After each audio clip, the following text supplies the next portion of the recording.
Yeah, and I really want to talk about the role that shame plays in this cycle of addiction that you were just referring to.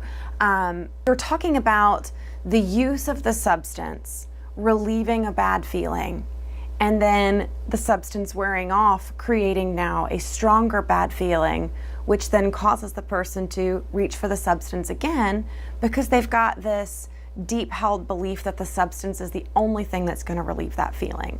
And where shame comes in is that it's very tricky, it's very subversive.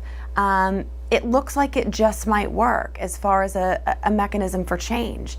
We see people all the time that are struggling with addiction who truly believe if I just shame myself enough, if I am just self-punitive enough, if I just scold myself internally enough, then surely I'll change my behavior. Surely I will stop using and stop the behaviors associated with that.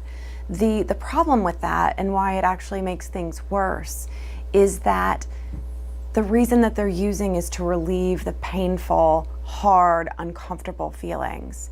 So then they add shame on that, which makes them feel worse. And the only thing that they know to relieve that feeling is then the substance, which then increases the shame, which then increases the bad feeling, which then causes them to reach for the substance, and round and round and round we go. So you have this cycle of addiction, and then you have shame as a great amplifier.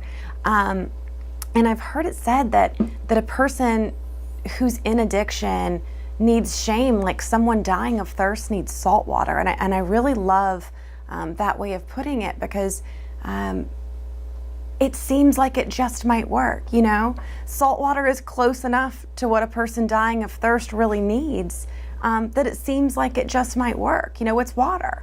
And the same is true for shame and addiction, is that it seems like it might work. Maybe this time, if I just punish myself enough, I will stop using. But in fact, it amplifies that cycle of addiction over and over and over again until it has completely spiraled out of control.